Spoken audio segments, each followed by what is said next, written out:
What is happening, everyone? Welcome to another edition of In the Studio with Spicy G. Today, my guest hails from Nashville, Tennessee. She is a dear friend of mine, a wonderful artist, and a great songwriter, and a huge YouTuber, Miss Juliet Weybret. The reason I'm really excited about this session today is because it's going to be a remote session.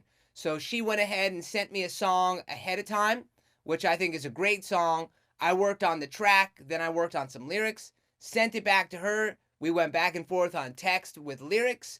Then she went ahead and tracked the vocals herself back in Nashville, sent it over to me, and I finished up the track. You guys ready? Let's do it.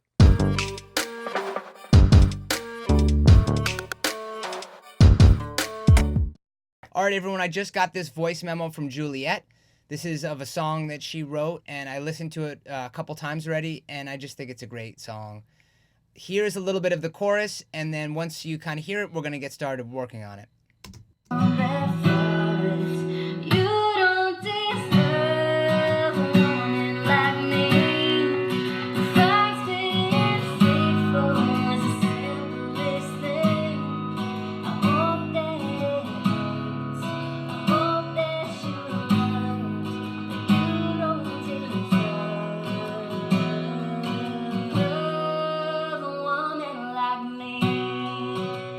All right, welcome everyone. So what I'm doing right now is I'm just doing a little bit of drums, like a groove that I heard just after hearing the voice memo, and just kind of laying it down to see what feels kind of natural with the song. The plugin that I'm using for the drums is Addictive Drums 2, which is one of my favorite acoustic drum sounding plugins, and I always have one instance loaded up just for kind of an example like this.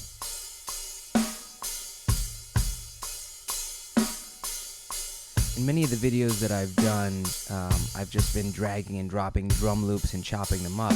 But you can see in this type of a video that's definitely a little more organic in nature because it's a country tune and a little more singer-songwritery. I'm trying to get a more of a live feel and feel kind of what a drummer would feel in this particular song. So I'm not going right to the samples right now as much as I am just to natural playing and natural groove just on, just with addictive drums. This is something I do often when I do live drum tracks. Once I play the groove in, then I separate them, put the kick drum on the kick track, the snare on the snare track, to separate them just to have a little bit more control over sound and volume. And right now it looks like I'm starting to layer because I wanted more of a bigger snare sound. So I'm taking the samples, I'm going to line them up with the snare channel, the snare track that I had already laid down. Now I'm just adding some reverb to the snare to make it sound more live. Reverb, remember, gives you width in sound, and it also sounds more live when you use reverb. So by adding the reverb, I'm making the snare sound bigger. Hence why I doubled it and then I added the reverb. And being a country song, there's going to be obviously some guitar, so here's some live guitar that I'm just putting down. And I'm basically copying or emulating what Juliet had. But I want a clean version because she sent it all just as her singing. So I want just a nice clean version of the strumming pattern happening. On this one I'm using two mics to mic the acoustic guitar. I'm using the TLM 103 and the AKG 451. The 103 I'm using really more for body of the sound, and I'm using the majority of sound from the 451 because that really gets a lot of color for the acoustic guitar. Over here I'm laying down just some acoustic piano just for roots. Remember, the piano is a percussion instrument, so really just using the left hand of the piano is going to add a little body to the bass that you can see that I'm about to lay down now. So I just heard that first, so I ended up laying that just before I laid the bass down. So far I've used a fairly acoustic treatment on this song because that's, it's a country song or at least a singer-songwriter song. And it sounds like that I should really do that first, which hence why I'm putting down some just regular fretted bass. Eventually though, in the back of my mind, I'm thinking like, how can I make this a little bit more than just a traditional country song? How can I add some elements that will move it a little bit more towards the pop lane, that have some more current sounds, just to kind of add a little bit more flavor, or a little more modern flavor. Right now I'm loading up Logic's Amp Designer.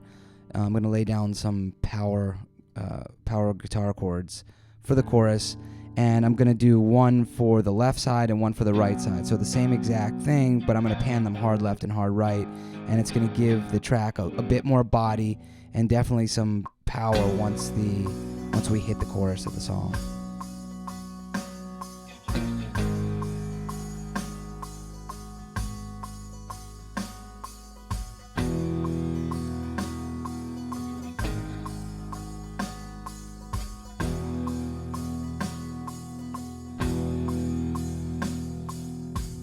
The nice thing about going direct into Logic and using the amp designer is I can always just change the guitar sound at any point.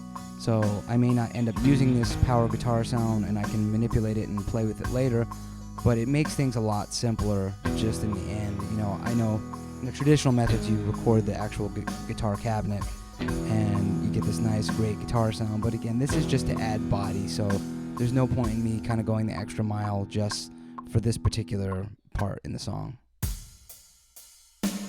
Now I've separated the drums out even more. I have the hi-hat in its own spot. I added, I think I changed the snare drum a little bit, and just getting more separation, adding reverbs, making the sound of the drums sound more live and bigger. Yeah, there are the live cymbal crashes.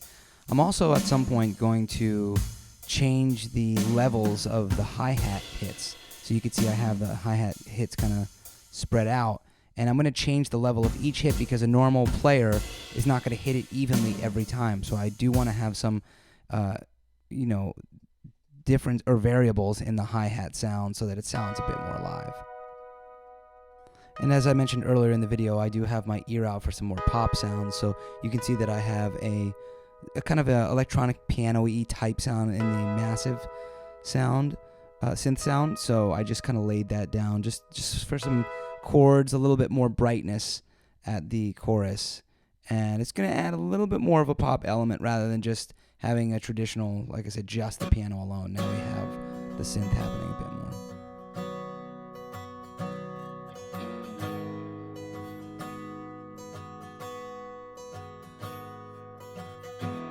One of the things I also did just during that little break was that I put together a pedal steel sound. Now Logic has a lot of pedal steel samples, so I took one, dragged it in, and I added a bunch of reverb, and I started to just kind of cut up the pedal steel because that is a typical sound in country music. And you can see there's some chops, right? You know, the smaller chops. I did that just to elongate the sound. And of course, if you just solo it, it sounds like very pop because it sounds almost like a stutter edit. However, when you just play it with the rest of the track, you don't hear the stutter edit as much as you just hear like a longer delay on the note. So that's why I ended up cutting that. But more importantly, I'm not taking the exact pedal steel samples from Logic. Just like always, I drag it in, I may hear something, I chop it up a little bit, and I make my own kind of sound out of what's there. The reason there's vocals here is because I took her original song and I cut out the chorus, the original voice memo. I cut out the chorus and then I just time stretched it a little bit using Option and dragging at the bottom corners, and you can time stretch it so that it almost matches the chorus. So at least I get an idea of the phrasing of how she's going to sing it compared to what I have already in the backing track here. So it looks like I have the chorus in a pretty good spot, and so I'm getting started right on the verse now. And I'm going to change it up slightly from what she has. I'm going to make it a little simpler, so this way if it's a little bit more simplified in the beginning, when the chorus hits, of course, it's going to sound like a big drop. So I'm just right now doing single note on just the acoustic guitar, and that should help at least give a more quaint, quiet feel, at least in the beginning.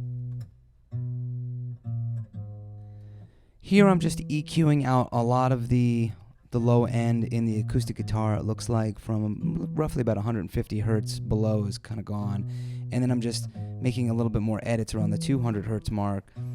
I don't want it to sound too boomy. Yeah, of course we want the full body of the acoustic guitar, but I don't necessarily need that right now, so I don't have a problem taking out a bunch of the low end of the guitar. These are some percussion type effects that I came up with just some different samples. Cumulatively, they have a cool rhythm. I have some snaps, and I have just a couple of kind of modern samples that I just took and just chopped up a little bit to make a cool rhythm type sound. And I'm going to EQ them a little more pop, meaning I want to really tighten them up so that there's not much wiggle room in terms of dynamics, so that I can make the groove kind of settle pretty quickly. All the dynamics will probably come from the acoustic guitar and how she sounds.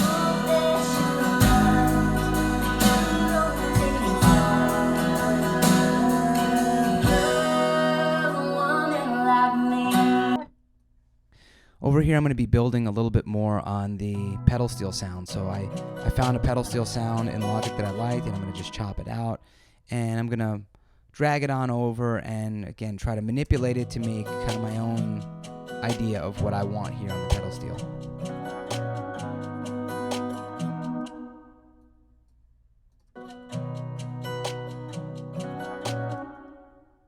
The reason I'm not showing all the fine details every time that I do these chops is because sometimes they take quite a while. I'm sitting with it for, 15, 20 minutes just chopping it up, trying to make it sound right, editing, putting fades in. You can see right here I'm showing you a little bit more of how I normally do it. I'm making now crossfades so that I don't hear any little pops in between the samples, and trying to make it just one. So that's why you don't always see me cutting up the sample and making every little decision, because otherwise we'd be here for hours.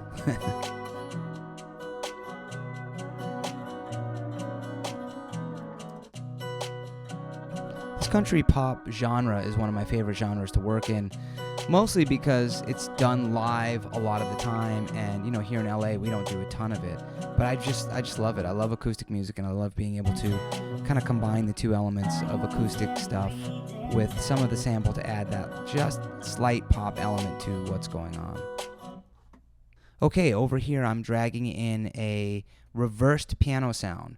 Now this acts just like a riser would, right? Where it's going to give you that shh into the next part of the stanza. I'm adding this here between stanza 1 and stanza 2 of the verse just to give us a little lift. And you can see that I gray muted some of the percussion sounds to really leave a hole in there for the reversed piano to kind of come through. I'm using this over a pop riser sound because, again, it's a piano sound, which is kind of part of the genre. The only difference is that I reversed the sound so that it will still have an acoustic sound to it, but it adds that swell. Here at the second part of the verse 1, I'm adding a kick element. We went from that swell and right into the second stanza of the first verse, so I want a little bit of a kick sound, so I'm guessing I'm playing the kick quite soft so that the velocity is really soft. And it will just add just a little bit of element of movement coming into that second stanza. This is definitely a pop element here. This is a downlifter, which kind of is like the equivalent of a cymbal crash, but it has a little bit more of an electronic sound coming off of it, and it helps just when you hit the chorus. You're gonna have a right where it kind of lasts. It's not gonna sound, again, I know it's an EDM downlifter, but it's not gonna sound like that in the end. It just kind of adds a little bit of an impact when we get to the chorus.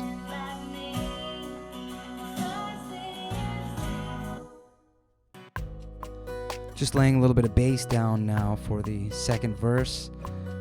We didn't have that in the first verse, so this is going to add, again, a little bit more movement. As the song progresses, you have to make sure that you're adding some new elements to the song to keep the song interesting and keep the song feeling like it's moving forward. Here I'm doing a little bit of editing with some of the low end on the bass. I don't want it too boomy sounding, especially in this second verse, so just took off a little bit more. And now I'm going to be adding some acoustic guitar kind of elements. Just little fills, things that will, again, add just a little bit of new sound to what we had before. These little fills are especially important in like country or live music or anything that really is known for having little soloistic figures. So as I just mentioned, these are going to really help to kind of move the song. You're hearing some new sounds happen that didn't happen in the first verse. So again, it keeps the interest and it keeps it feeling fresh each time you're going through the song. And now I'm just moving that little section over just a little bit, and what I'm going to do is I'm going to add another kind of pop element. I'm going to take a little portion of it and kind of make like an echo sound, but filtering out a lot of the low end so that it sounds like it's, again, when you filter out the low end, it sounds like something's distant. So that's what I'm doing over here in this particular section.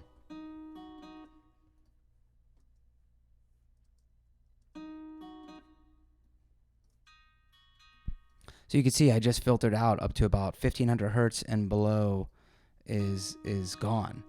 So that's what's going to kind of make this kind of cool sound over in this section, where when the repeat happens, it will sound like it's a little more distant.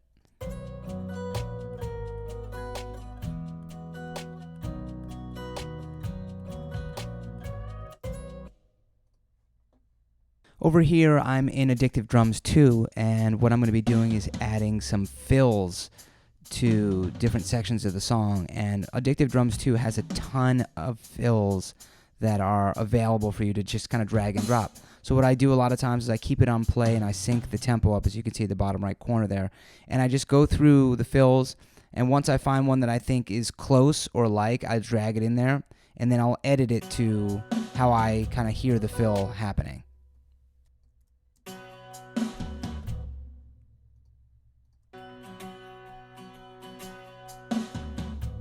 At some point, I'm going to take my big snare, my other sounds that I have, and line them up with that fill so it all sounds like it should be one, as opposed to all of a sudden we have a smaller sound happening in the fill, right? So eventually it will all kind of line up and sound like a regular drum set. Now I'm over here at the bridge, and the bridge is going to be kind of a combination between some of Juliet's, just a couple of words that she's going to be saying, and a kind of pedal steel solo. So I'm just laying down some more strumming for this bridge to let something happen on top of, especially because I'm going to be sending it to Juliet. I want to make sure that the track is as complete as I can get so that she can record what she wants, and then I can always edit solos and things like that later. But right now I definitely wanted to have some strumming and some movement kind of happening at that solo section. This is just a little breakdown section right before the big chorus kind of happens at the end. So I'm just laying down a little bit of that acoustic guitar sound. Over here is coming up is a text exchange that Juliet and I had. I had sent her some lyric change ideas. She ended up liking most of them except for one line. So then I was just trying to convey at least the thought process that I was thinking of for that line so she could change it as needed. And then she ignored me. Just kidding, Juliet. You didn't ignore me. We always go back and forth constantly, so this is just one little exchange. Hello, welcome to my DIY studio, aka my closet. Hope you enjoy my shoe display behind me, as well as some cool pants and shirts. Let's record this song. It's not gonna be another night, I'm all alone, laying here half naked in your collared shirt, waiting by the phone. I deserve a man who stands on the sidelines, drinking his hand, thinking about me all night instead of waltzing another song. So this is obviously Juliet tracking vocals at her apartment, in her closet, as she mentioned. She has a laptop and an interface and a microphone. That's really all you need.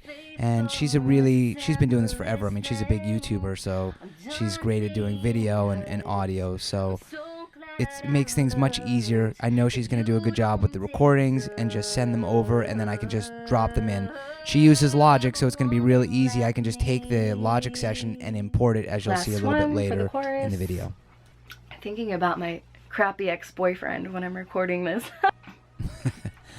Working with Juliet's always been fun. We've been working together now for the last 7-8 years. She moved to Nashville a few years back, but it's easy to work remotely. I mean, of course, it's ideal if they're in town, but again, I've already worked with her enough. I know what to expect. I know when she'll send me stuff, and the communication's great, so it's just a pleasure to work with her. So you can see now she's doing the harmonies. So she did a bunch of takes of the lead vocal, and then she's going to do a bunch of takes of harmonies that she hears, and then she's just going to send the package right over. Okay, what I'm doing now is I'm going to merge her session into mine. So I'm selecting the items from her session that you see on the right, and I'm going to bring in all of the things that she did in her session. It's going to go right into my session. with the playlist and everything. So you can see it came right there in the middle of the screen, and this is literally everything she recorded, where it belongs in the song and in a playlist fashion. It's awesome. Just putting some light auto-tune on her vocals. She sings really well, but again, I want the country pop sound, so I am going to need a little bit of the auto-tune type sound on there. I may go in and do some fine-tuning with Melodyne later, but right now I'm just going to throw on the auto-tune, and I'm going to go through her list of her takes and, you know, what's called comping the vocal. I'm going to find all the best takes that I think fit together well and make one master take out of it, and that's what we'll end up using. Boom. With the power of the computer, I've done all of it in approximately 1.5 seconds. So I comped a lead vocal, one that will be in the center, 2 doubles, so one, it's the same thing but different takes, one that I'll pan left and right, and I also did 2 harmonies, or sorry, 1 harmony that I'm panning left and right as well.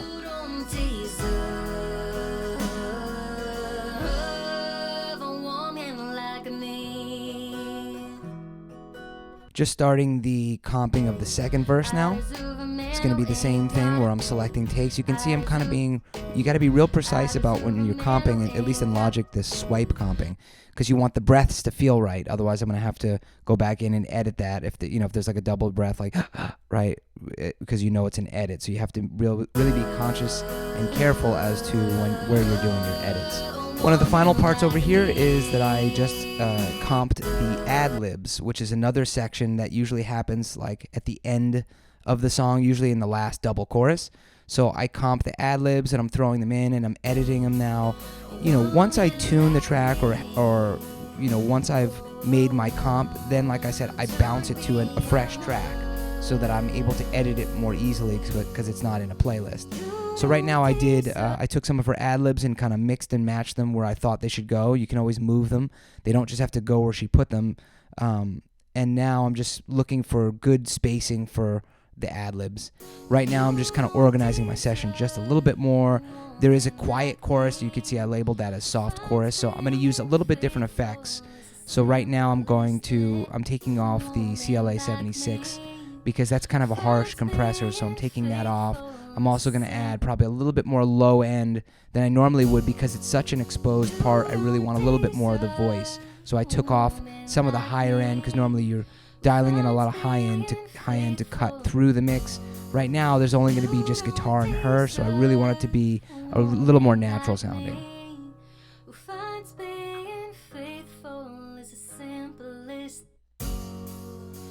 I haven't used the typical amount of reverb that I'm usually using on this track. I'm trying to figure out how I want to do it. I think I'm going to end up side chaining the reverb, which that's going to basically just make the reverb come out when she's really not singing, so I'll be able to have more control over when the reverb clicks on and off. So that's a completely different thing, and that would take too much time right now. I'll try to post a video on how to do that later. But in the meantime, right now I'm just kind of listening through the track and seeing kind of what the balance sounds like before I kind of send it to Juliet to see what she thinks.